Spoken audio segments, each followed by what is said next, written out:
అదే RTV app వార్తల్ని క్షణాల్లో చదివే అవకాశం ఉంటుంది. ఒక న్యూస్ పేపర్, ఒక టెలివిజన్ ఛానల్ మీ చేతుల్లో ఎప్పుడూ ఉంటాయి. నార్కట్పల్లి అద్దంకి హైవేపై రోడ్డు ప్రమాదం చోటు చేసుకుంది. ఒంగోలు నుంచి హైదరాబాద్ వస్తున్నటువంటి ప్రైవేట్ ట్రావెల్స్ బస్సు బోల్తా పడడంతో 10 మందికి కూడా గాయాలు కావడం జరిగింది. అర్ధరాత్రి 2 గంటల సమయంలో మిర్యాలగూడ వద్ద నందిపాడు వద్ద ఒక రాళ్ల కుప్పని ఢీకోవడంతో బస్సు బోల్తా పడింది. ప్రయాణికులంతా కూడా మొత్తం బస్సులో 35 మంది ఉన్నారు. ఒక్కసారిగా బస్సు బోల్తా పడంతో కూడా గాఢ నిద్రలో ఉన్నటువంటి ప్రయాణికులంతా కూడా ఉక్కిరి బిక్కిరి కావడం జరిగింది. ఏం జరుగుతుందో కూడా తెలియనటువంటి పరిస్థితి కావచ్చు. మొత్తం ఒక 10 మందికి తీవ్ర గాయాలు కావడంతో వెంటనే హుటాహుటిన మిర్యాలగూడ ఏరియా ఆసుపత్రికి తరలించడం జరిగింది. డ్రైవర్ అతివేగం నిద్రమత్తే ఈ ప్రమాదానికి కారణమని తెలుస్తుంది. ఒంగోలు నుంచి బస్సు వస్తుంది. కావేరీ ట్రావెల్స్ చెందినటువంటి బస్సుగా గుర్తించడం జరిగింది. బస్సులో మొత్తం 35 మంది ప్రయాణికులు ఉన్నారు. వారంతా కూడా హైదరాబాద్కి వస్తుండగా ఈ ఘటన చోటు చేసుకుంది.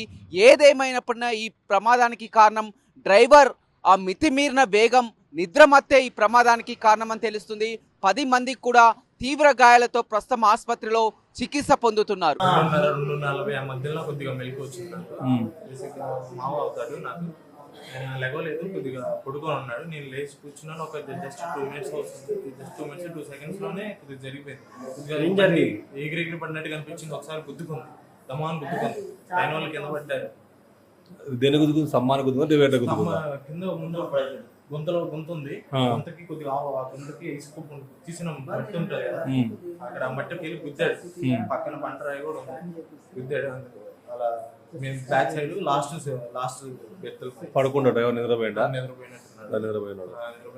నేను మళ్ళీ ఇంకా డ్రైవర్ కూడా లేడు. డ్రైవర్ లేడు అక్కడ. డ్రైవర్ చూసినా కానీ డ్రైవర్ లేడు. ఎంతమంది ప్యాసింజర్లు? ఫుల్గా ఉన్నారు. ఎక్కడి నుంచి ఎక్కడికి పోతారు మీరు? మేము ఒంగోలు నుంచి బస్సు స్టార్ట్ అయింది. ఒంగోలు నుంచి బస్సు స్టార్ట్ అయింది. మేము మేరమెట్ల బైపాస్ దగ్గర ఎక్కాము. హైదరాబాద్ పోతారా మీరు? హైదరాబాద్ చేయండి. మరిన్ని వీడియోస్ కోసం ఛానల్ ని సబ్స్క్రైబ్ చేయండి. లేటెస్ట్ అప్డేట్స్ కోసం వాట్సాప్ ఛానల్ ని ఫాలో అవ్వండి. ఆ లింక్ డిస్క్రిప్షన్ లో ఉంది.